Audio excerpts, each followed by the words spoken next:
One who is willing to go wherever, whenever, and for whatever God calls us to do. And in this series, what we did is we not only have been challenging ourselves in terms of our walk of faith, but we've also decided that we wanted to take this opportunity to trade in a luxury, kind of a luxury of a first world nation like we live in, trade in a luxury in order to save a life. And so we've been in this thing starting last week where we're working in partnership with Compassion International, this program called H2Go. And basically it's in order to create water filtration systems that can be used by a family that doesn't have access to clean drinking water. And they can use this system to basically give them clean water for a lifetime. And we don't ever go to our faucets and turn them on and expect to get nasty bacteria-filled water and we drink it and then we get sick and many of us die from preventable diseases. We never anticipate something like that. But in many countries around the world, in fact, 4,000 children die over a short period of time just because they don't have they don't have drinking water. They get diseases like cholera and typhoid.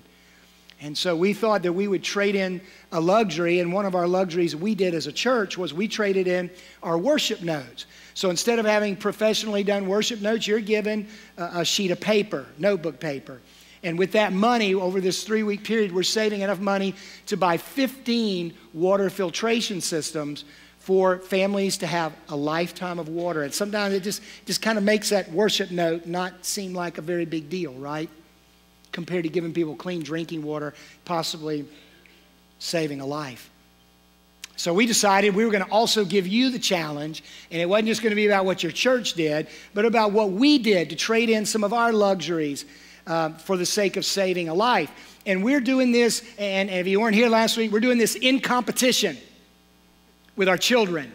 So our beach kids are also doing this deal. So what we asked you to do is trade in like a Starbucks or a meal out, take your lunch, or instead of washing your car every week, don't wash it, take the money, turn it in to help us raise money, to raise money to buy these water filtration systems. If you want to see what one looks like, you can go outside here today. There's information about it in the lobby as you leave.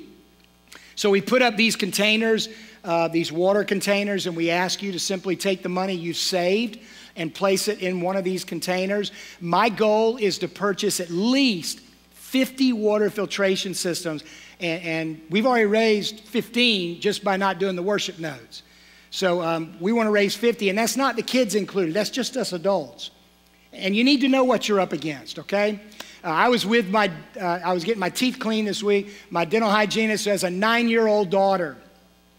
They always go to TCBY on Sunday afternoons after church. And so they're on their way home and she says, Mom, we don't need to go to TCBY today. We need to take that money and give it so that poor children can have clean drinking water. And her mom was just like, wow. And then later on, they've been saving up to go on a trip to New York. And so her daughter is like an American Doll fan. You know what I mean? Probably you got children the same way. And she's been saving money in her piggy bank because there's apparently a big American Doll store there in New York City. She's been planning to go buy something from that store. And she told her mom that day, she said, Mom, I want to take all my money in the piggy bank, and I want to take that money. I was going to buy something for American Doll, and I want to give it so that poor children can have clean drinking water.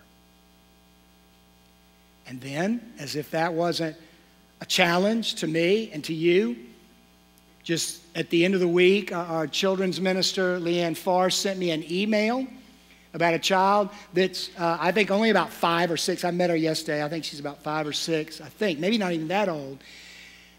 She lost a tooth. You see where this is going. And she wrote a note to the tooth fairy and said, please do not give me any money for my tooth. And it's gone up. When I was a kid, it was like 5 cents, right? Now it's like dollars and $5 and $10. And so she said, don't give me the money. I want you to place it. She has a red Solo cup. And that's what she's collecting her money in. She said, put the money in there for the poor kids. Can I tell you something? You have no idea who you're up against.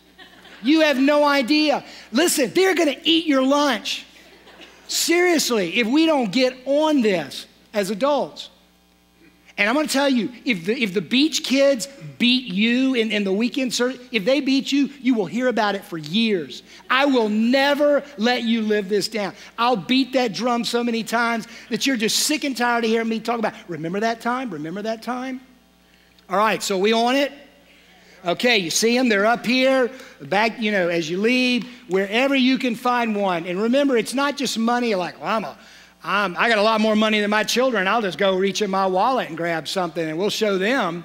No, that's not the deal. The deal is trade in a luxury in order to save a life. So us adults got to get it like the children get it, all right? Okay, turn in your Bibles to Luke chapter 22.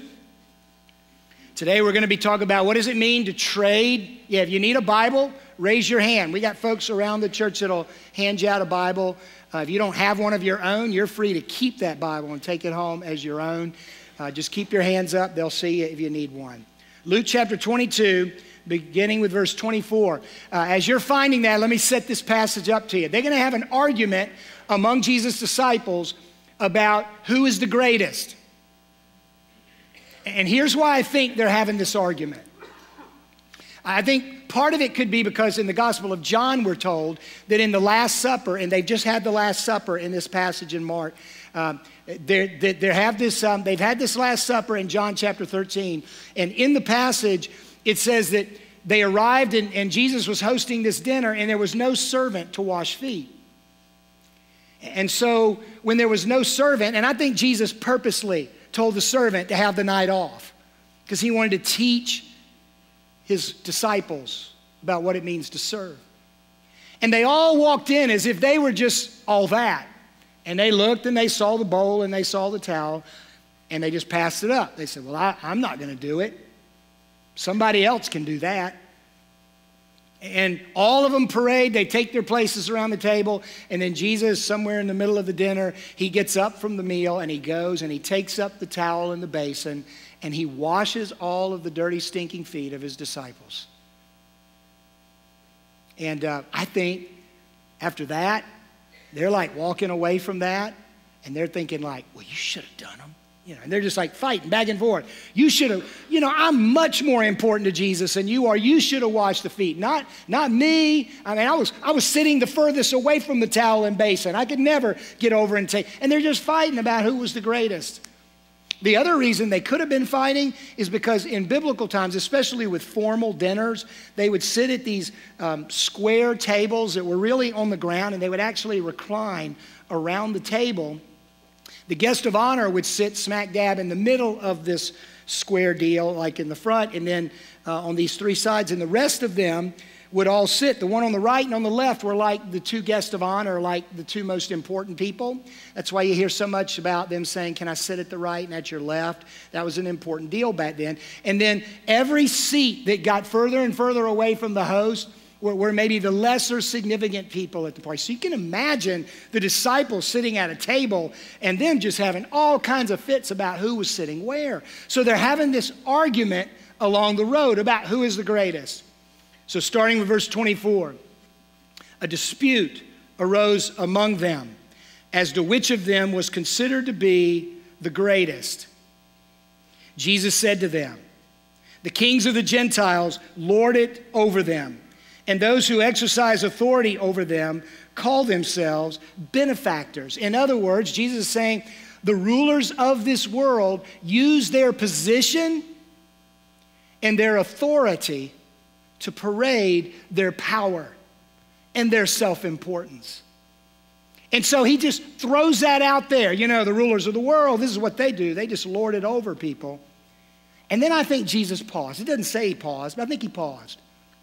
You learn some of the greatest things from your students when you just pause. And I bet that some of them were like, well, of course, Jesus, that's why we were arguing. We know there's a totem pole. We know that certain people get places of privilege and status and titles and positions and authority. That's what we were talking about. That's what we were arguing about. And then I think Jesus paused again. And then he said this, but you are not to be like that. He dropped the boom on him, dropped the bomb. You're not to be like that. Instead, rather than trade in this for what I'm getting ready to talk to you about. Instead, the greatest among you should be like the youngest, and the one who rules like the one who serves. You see, in biblical times, though, in the family scheme of things, the oldest son had the greatest blessing. It's just the way it was. And so every other succeeding child from that, probably had less and less rights in the family and responsibilities. And so, like, if you're like a last child in your family, I'm just feeling for you. But, imagine what it would have been like in biblical times. I mean, you really did get less rights in the family based on the birthing order. And so what Jesus is saying here, the greatest among you should be like the youngest. The greatest among you should be like the ones without as many rights as the others.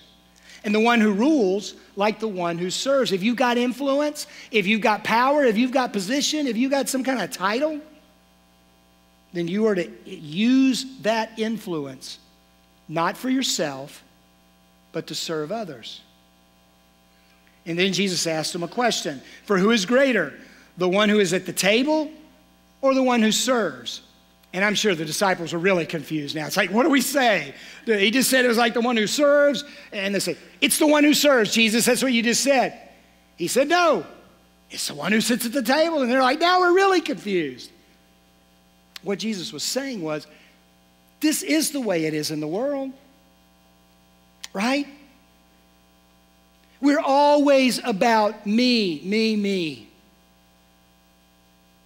We're always about what's in it for me. We live in a world saturated with that kind of attitude and perspective. So Jesus is just giving them a reality check. This is the way it is in the world in which you and I live. But then he finishes by saying this, but I am among you as one who serves. See, here's the point. If you don't stay with me for the rest of the time, let me just give you the point right up front. Jesus does not give you a title. Jesus gives you a towel. If you want to know the calling that Jesus has on our lives as followers of Jesus Christ, he comes not to give us some kind of title or position or status in this world. He comes ultimately to give us a towel. Now, you'll notice nowhere, anytime this whole idea of greatness comes up, you never hear Jesus make them feel bad about wanting to be great. Because Jesus has no problem with them living a great life and being great. He just says, I think we got different definitions about what it means to be great in the kingdom of God.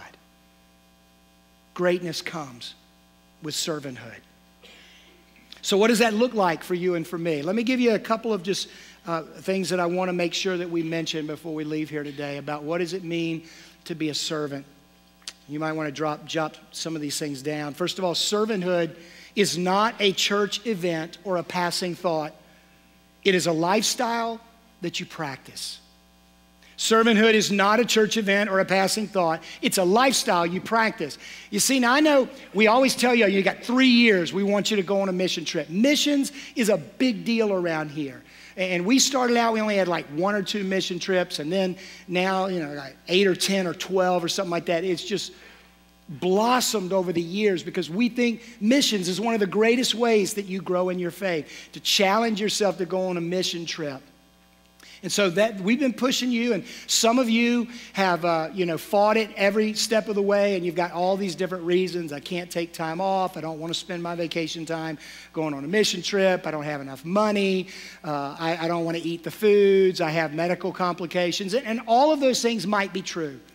And so some of you are really struggling with this whole idea of going on a mission trip. But here's what I think. I'm just going to let us know. I think this is true. I think it's much easier, and I've been on quite a few, I think it's much easier to go on a mission trip than it is to wash the dishes in your house or take out the garbage or do the job in the workplace that no one else wants to do. You see, because I think we love to segment servanthood off to the side. It's like, if I can relegate servanthood to a mission trip, or let me just do something special for God to serve someone, I can handle it for a little bit. But don't ask me to live that style of life in every area of my life. Because I think it's much easier to talk about doing a mission trip than it is to serve as a lifestyle. Serving is not just a church event, it's a lifestyle. For instance, how would your home be different if you served, if you practiced being a servant in your home? You know, kids, how would that change the dynamic with you and your parents? And dads, let me just say this. I'm just going to be honest with you. Been there, done that. Let me just say it. Guys, I know some of y'all work really hard in your jobs. I mean, you work so hard. If your kids could go with you to work and see what you have to sacrifice for their sake, they'd be so impressed. But the problem is, and some of you maybe make enough in your type setting that your wife is able to stay home and watch the kids all day, or maybe your spouse has a part-time job, or maybe you're both sharing full-time jobs in the corporate world. I mean, I don't know exactly what your situation is, but oftentimes what we do is no matter how hard we're working at the workplace, we come home and we don't lift a finger. And you're sitting there in your lazy boy asking for your drink and the remote control like you're the king or something, and your wife is taking care of everything in the household. What would it be like if our kids actually saw us as men actually serve in the home? I mean, we're all the time wanting our kids to do their chores and to have a servant's heart. They're not going to catch it if they don't see it in you. And let me just give you another comment on the side here, guys. I read a book one time and it was true. It really is true. You know where physical intimacy begins? Not in the bedroom. It begins in the kitchen. When you take out the trash. And when you clean up the dinner dishes. What would it be like if we began to really practice servanthood at home? Or what about your workplace? I mean, you may have some fancy title. You might make a whole lot more money than the others in your workplace. They might all answer to you, but what would it mean for them if they actually saw you take on some responsibilities that they take on every once in a while? If they saw you get off your high horse and begin to do something that they do and walk alongside them to see what it's like to serve under you.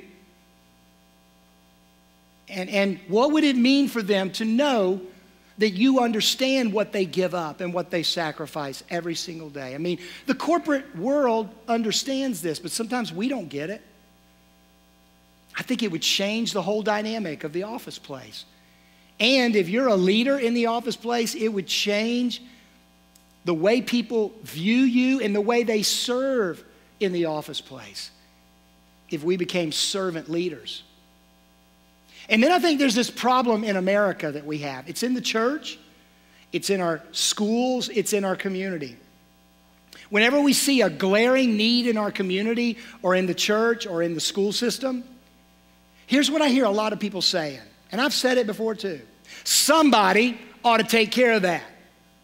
Can I tell you something? Somebody, whoever somebody is, they got a lot to do.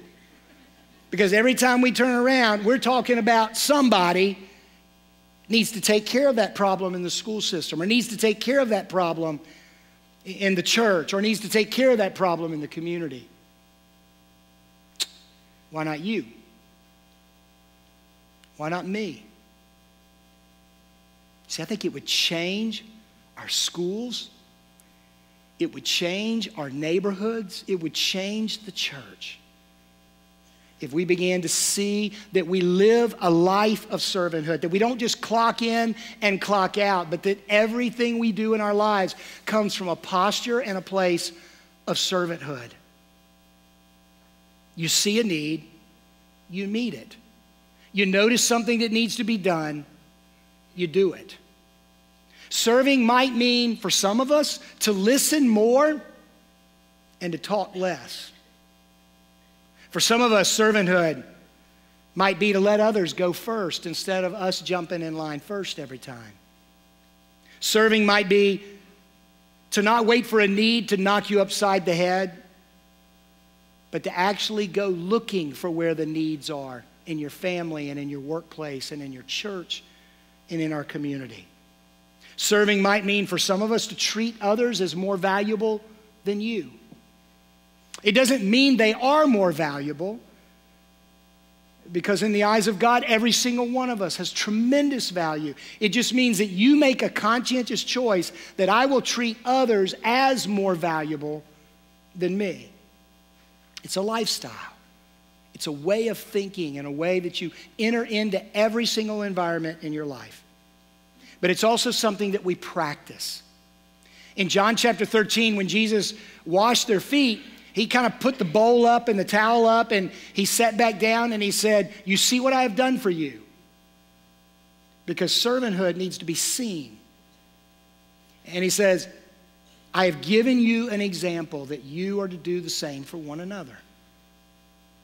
And then he said this interesting thing at the end of that. He says, "Blessed are you if you what? If you do it." He doesn't say about servanthood, "Blessed are you if you think about it. Blessed are you if you pray about it. Blessed are you if you preach about it.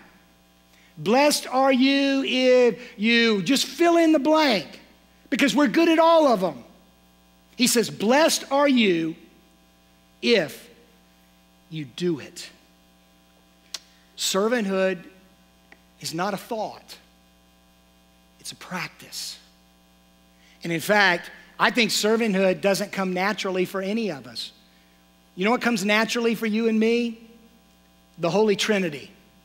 Me, me, and me. That's what comes naturally. That's the automatic default of your life and mine. Servanthood has to be practiced.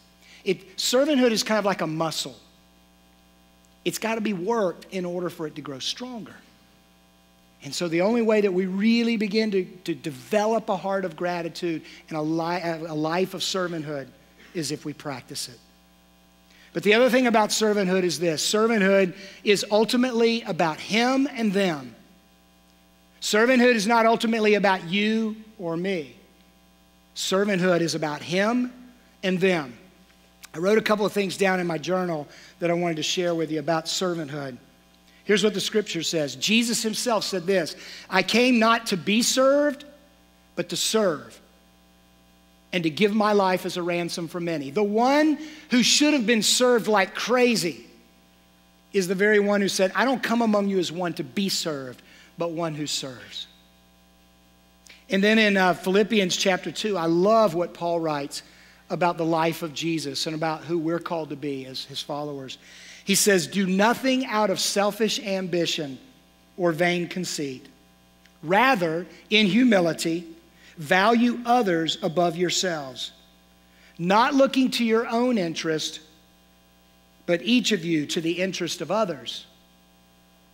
In your relationships with one another, have the same mind as was in Christ Jesus, who being in the very nature of God, did not consider equality with God something to be used to his advantage. Rather, he made himself nothing, taking the form of a servant. He humbled himself, and he became obedient even unto death, death on a cross."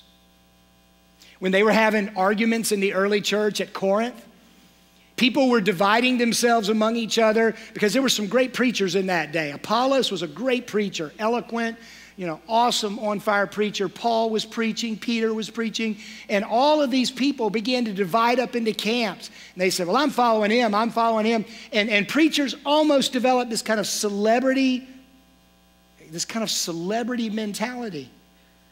And so Paul wrote, "What is Apollos? Who is Paul?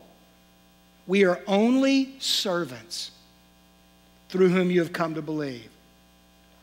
You know, we plant, we water, but only God gives the growth, not us. We're servants. At another point in 1 Corinthians 9, Paul writes, though I am free, I belong to no one. Yet I have made myself a slave to everyone to win as many people as possible. In other words, I have taken on the form of a servant. I have relegated my rights so that I can serve others in order to win as many people as possible to Christ. In 2 Corinthians 4, Paul writes, for what we preach is not ourselves, but Jesus Christ as Lord, and ourselves as servants for Jesus' sake. Your servants for Jesus' sake.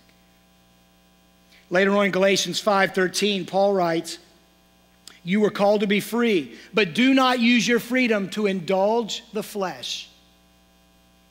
Rather, serve one another in love. And then in 1 Peter 4, Peter reminds them, God has blessed you with your gifts and your talents. He's blessed you with those things, not for you, but that you use those things to serve others. Over and over again, the scriptures point us that our marching orders are to be servants of Jesus Christ, to follow the one who deserved to be served by everybody and yet made himself a servant. There's an interesting story that I read about between 166 and 266 AD, so within the first 3 centuries of the early church. There were 2 separate plagues that literally took the lives of millions of people in the Roman Empire during those years.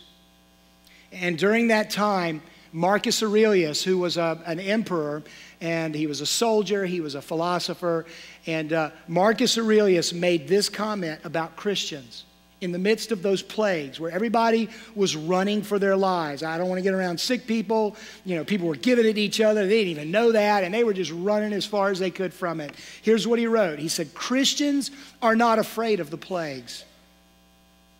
They have stayed and taken care of the diseased while others have fled. And then Emperor Julian, several years later, was trying to reinstate pagan worship in the Roman Empire because the momentum of the Christian movement was growing. And so he's trying to reinstate worship of the pagan gods as they had done for years in the history of the Roman Empire. And he wrote this about the Christians. He said, recent Christian growth is caused by their moral character. Even if pretended by their benevolence toward the strangers, I think that when the poor happened to be neglected or overlooked by our own pagan priest, these impious Galileans observed this and devoted themselves to benevolence. The impious Galileans support not only their own poor, but our poor as well. Everyone can see that our people lack aid from us. You know how the West was won? You know how this fledgling movement of nobodies in just a distant part of the world actually overran an entire Roman Empire within just 300 years? It wasn't because of preaching, and it wasn't because of slick marketing campaigns. An entire Roman Empire was won because Christians, ordinary Christians like you and me, decided that we would serve and live like Jesus. And so ultimately, our greatest witness is in the way in which we as a people of God choose to serve. I mean, just imagine what it would be like one day if this entire community said, please don't take away Beach United Methodist. If you take away this church, this entire community falls apart. What would it be like if all of the waiters and waitresses around this community said, I love when Beach gets out of church.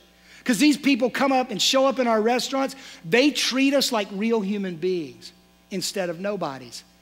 And they are extremely generous with their tips. What would it be like if the businesses and the schools around here said, we can't do it without them. If we don't have them, this whole thing falls apart. What would it be if people who maybe don't believe what we believe or ever intend to walk through the doors of this church, what if they said, I don't believe what they believe, I don't necessarily think I'm going to go there anytime soon, but I'll tell you what, I respect these people, and if my daughter was to find someone to marry, I hope she finds a Christian, how the way they treat women. And I hope that, I would love to be employed by one of them because of the way they treat their employees. I would love for them to work for me because of the incredible work ethic and servant-hearted attitude. Imagine what it would be like if this church literally became the hands and feet of Jesus and in humility served wherever there was a need, we met it. Wherever there needed to be something done, we did it. That will be the greatest witness we will ever have, not in what we say, but in what we do ultimately. Opens the door for trusting relationships. It opens the door for people to see an authentic picture of Jesus Christ in this world. So we've been talking a lot about how we change the world through servanthood. The last few minutes here, I want to give you an opportunity to see how serving changes you and changes me. So I've invited 3 of my friends to come up here this morning. If you'll go ahead and come on up. Greg Gauze, Mark Lee, and Gary Proctor. Would you welcome them?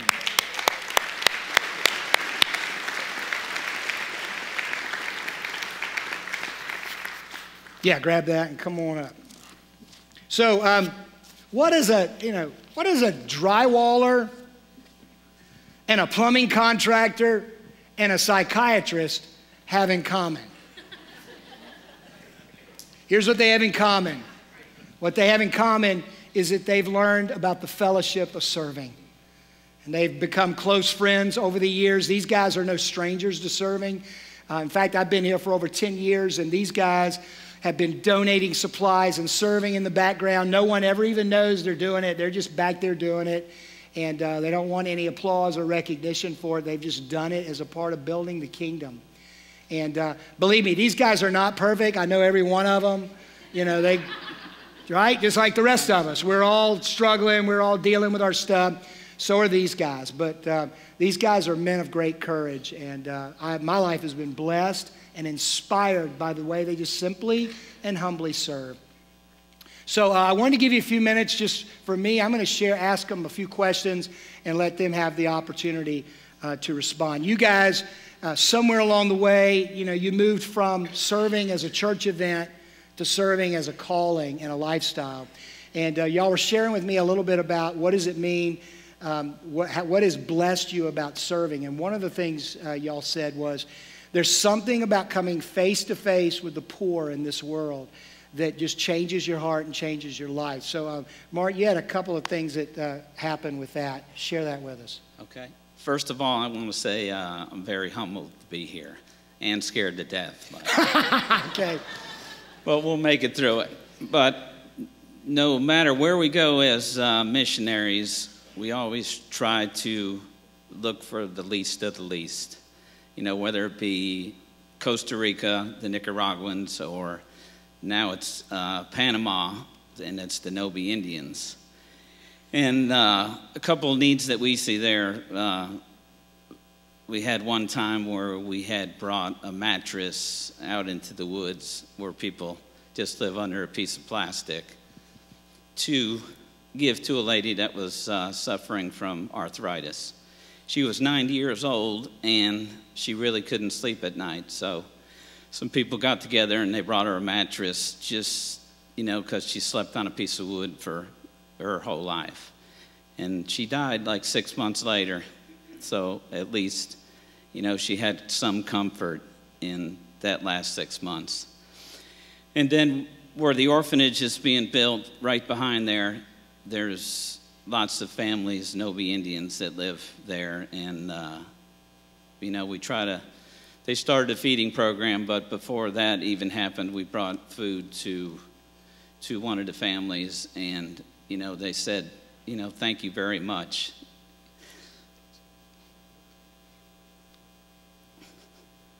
Our whole family can eat tonight.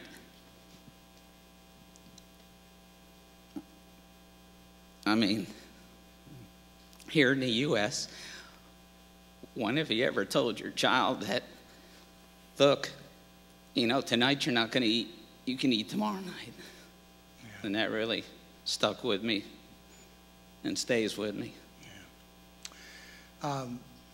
Gary, you also, Gary's been doing missions for a long, long time, before he ever came to Beach. And Gary, you were saying how even in the middle of doing missions through all these years, God just sometimes reaches out in those moments where you're serving and impacts your life in a powerful way. And just recently, you had another one of those kind of experiences in the last few years in Panama. Yeah, this last year, a team from Beach and some folks who are now at 1122 went down to Panama to help build with the orphanage and distribute food. And one of the things that we were going to do is do a revival at this church. This was a bright idea we had. And we had worshiped with this church for a while, and we'd gotten the sense that they were very, very good at worshiping. I mean, they taught us a lot about it. But they really didn't seem to be serving. They didn't seem to be serving their community. So we thought that we'd, part of this revival, try to challenge them to serve. And as we were getting ready, we were eating, and this boy showed up, this young man really showed up that we'd never seen before. We'd been there for a couple of years, and just out of nowhere shows up. And to give you a little picture of this young man, he was carrying a slingshot and a dead bird. And he was severely, severely delayed. 10 years ago we would have called him, very mentally retarded, but just one of those people that we would normally turn away from. He was drooling, he was holding the bird, smiling, and blood was dripping on him. And we asked him his name. We couldn't figure out what his name was because he didn't speak very well, and so we just started calling him Slingshot because that's what he had. But we, brought him in and gave him a new shirt and asked him if he'd like to eat with us, and he did. And he wasn't much for forks and spoons and things. He kind of scooped with his fingers, but you could just see on his face that just being included was something really special to him. So when we were getting ready to go to the revival that night, we asked him if he wanted to come, and he, said that he did want to come, so we brought him with. One of the things we were wanting to do to give a servant's example was to wash the feet of the pastor of the church and show them that we were there to serve. When we got there, though, we realized that the pastor wasn't going to show up. And that kind of threw a wrench in the works, but it became pretty clear right then and there that we were to wash the feet of this young man. Because Jesus says, what you do for the least of these, you do for me. And he was definitely the least. And we had the opportunity really to wash the feet of Christ that night. So we brought him up. And if you've ever been around somebody who wears rubber boots in a tropical country, he was not well pedicured by any means.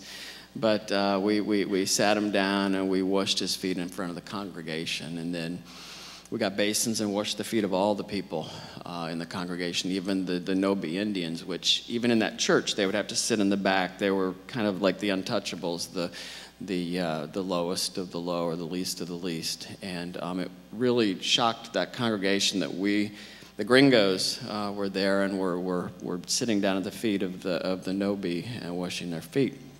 And a lot of the women were talking about the next day, and it was all a stir. Well, next day, Slingshot shows up again. Again, we'd never seen him before, but he shows up again, and big smile on his face, and he's wearing the shirt we gave him. And we were going down to the river to baptize a few folks from the trip who hadn't been baptized and wanted to turn their lives over to Christ. We asked him if he wanted to come, and he did. And while we were baptizing, he was watching pretty intently. And one of our friends, Gerardo, went up and explained to him what was going on and asked him if he wanted to accept Jesus and if he wanted to be baptized. And he said that he did. So we brought him into the river and baptized this young man, and he accepted Jesus Christ that day. And I think we have a picture of him.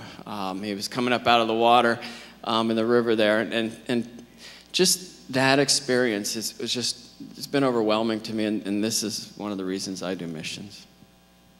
Okay. Another reason y'all said that you really love serving, and it's really kind of changed your life, has been because you get to see what God does in other people when they serve. So, Greg, you had an experience this past summer with some Girl Scouts, right? Right, lots of girls. First of all,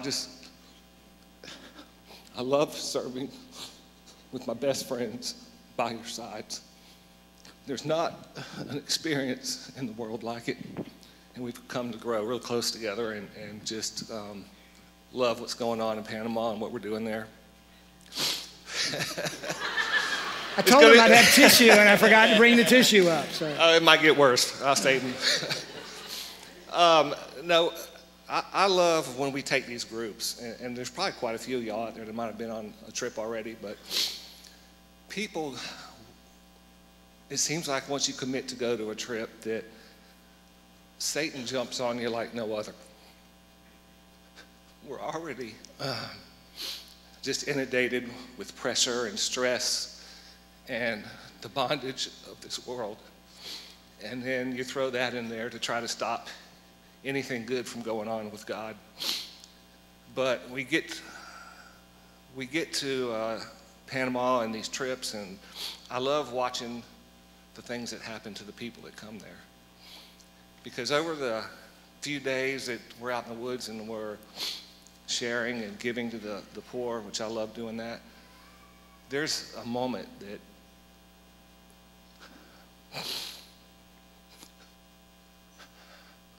God just releases the Holy Spirit on you at a certain time, in a certain spot, and I see it all the time, that just washes you clean from the pressures and the bondage. And it sets you free and gives you a joy in your heart that you've probably never experienced before by being a servant. And people are just free to give at that moment there in Panama without any expectations of what's in it for me. Everything's washed away. So I love seeing those moments. And with the Girl Scouts, there was 8 girls and 8 mothers, and Gary's wife was there also. But I remember going out in the woods, first or second day, travel through a stream, and go up this big hill, and you get to the top of this hill, and then there's an opening. And you just see a big tarp of white plastic over some pieces of wood and stuff, and a slight haze of smoke coming out, kids playing around, and I look back and I watch these girls and their moms. And it's sort of shock the first time because they really don't believe what they're seeing. And as you go down the hill and you get closer, there's a stream, and there's a lady in the stream beating clothes against a rock, washing her clothes, and some kids playing in there. And you get up to the hut, and I just watch the faces of these mothers and daughters in disbelief of these kids running around with a pair of dirty underwear on, scabs all over their face, flies all over them, filthy, dirty. There's just smoke filled up in their little hut, because the most important thing to them is keeping their fire going. That's why they cook, and that's how they see. There's no plumbing, there's no electrical. They eat and drink the water from that stream, and every other family up there is using it for the bathroom, for washing, for drinking. These kids have got distended bellies and just worms, and it's sickening. And these kids and their girls and their mothers just not quite sure how to take that, the first day. But by the 3rd day or so, that washing has come across them, and they've been freed, and they've seen something they've never experienced before. and all they want to do is give and give and give. And by the third day, these girls, they're taking their bracelets off, their hair clips, anything they can find to give to these families and these kids. They're grabbing them up and holding them tight against them, not scared about the scabs and the dirt and the bugs. Nothing's hindering that joy of giving. They even took the highly infamous Girl Scout cookies that they brought, all of them down there. We had none left, but they just couldn't give enough, you know, and you know, that's the part I love seeing, and it happens on every trip. It's not just with the children, it's with the families, but you know, towards the end of this trip, these girls and their mothers had a bond. There was times when they just hugged each other and were just bawling in their arms. And they probably hadn't experienced that in years, going through teenagers and growing up with all the pressures that's going on with them. And they were able to put everything aside and just love one another and serve with each other. And you, after that experience, you shared with us a letter that one of the girls. Can't do it. I know you're just like already wrung out, but I gotta. Yeah, this letter is too important to not have it read. This is one of the Girl Scouts, and just keep in mind one of the things you didn't mention before they went on this trip. Mothers were asking about thread counts on sheets. There right? was a mother that wanted to know what our thread count was on our sheets. Yeah. We knew we had our hands full. Okay. She was broken down. She didn't want to touch anybody or anything. By the end of the trip, she had babies in her hands. She couldn't get rid of all of her stuff quick enough. It was unbelievable what happens when you just serve without any expectations. But the last night we were there, the last evening, I was fortunate enough to talk to a couple of the Girl Scouts, and they ended up giving their life to Christ. And we had taken them down, we had baptized them, and it was just, you know, life was good. And so we came back, and everyone was going their ways to get packed up. I went back to my bunk and just praising God for the week that just transpired before us. And you know, just thinking, man, it just doesn't get any better than this. And then I found this on my bed.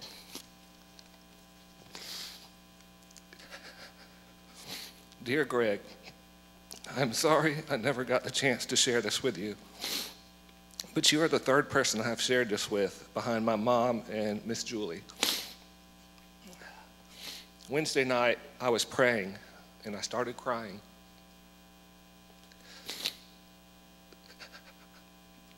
I felt for the first time that the Holy Spirit was there hugging me. So last night, I wasn't sure if I had already, so I asked Jesus into my heart. Man, it's tough. Being here has changed my life path. I'm so glad that we got to be here with you. Because of your hard work, and I'm proud to say that my dreams are not to meet Taylor Swift, Selena Gomez, or 1D, whatever that is. But it's to grow up to be a missionary here in Panama and to make the world a little bit better.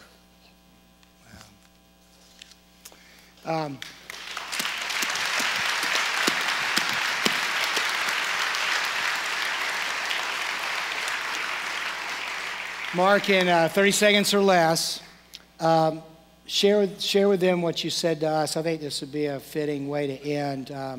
You just talked about seeing a group of men in a restaurant, and just share that with us. Yeah, I was telling Jerry that, you know, when we get to where we've came from and what we do, and sometimes, you know, I go out to lunch and sit out and see people sitting at the bar drinking a beer, talking about their golf game, saying what happened on the golf course, or you know how they shot that around the golf that day or whatever. You know, our dream the three of us is to be sitting around a bar talking about, the lives we saved. Or Jose, when he came, look, he was malnourished and didn't have a chance. Now look at him. Yeah.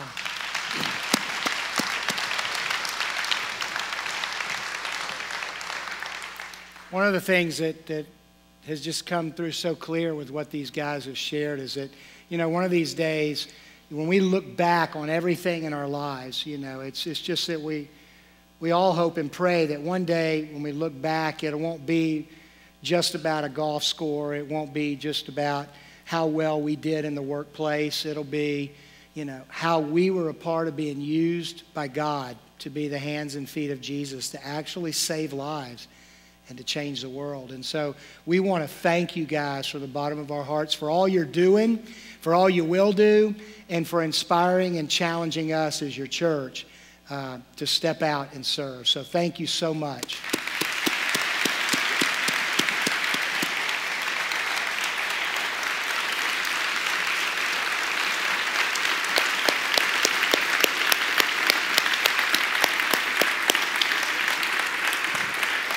So let me just say this. You and I will never understand parenting. We'll never understand marriage. We'll never understand what it means to be leaders. We'll never understand what it means to be followers of Christ if we don't first understand what it means to be servants. And so we had all this planned to come up and do a worship song response, and I just feel led to not do anything in terms of a worship response today in terms of music. Here's what I want to do. I want to invite you to stand. I know you just sat down. Stand back up. So here's what I want you to do. Normally when we do music at the end of the service, it's kind of our response to God for what we feel like He's spoken to us through His Word and through His truth. And so this morning we're not going to have any music. We're not going to sing any songs. What I want to invite you to do is to allow your life to be the response. When you walk out of these doors, is that your life and mine, that the song that we sing would be the life that we live. And that when we leave here today and as we go into our homes, business places, those of you going to try to still beat the Baptist to lunch, in the restaurants, in our schools, wherever God places you, and across the ocean, that our response to God would not be a bunch of talk or a bunch of study this, study that, think about this, ponder this, but that our response would be action. That we would be the hands and feet of Jesus. And God use ordinary people like you and me to change the world. May it be so in your life and in mine. I want to wish you a happy Thanksgiving. And next week we'll finish up our Trader series by talking about what it means to trade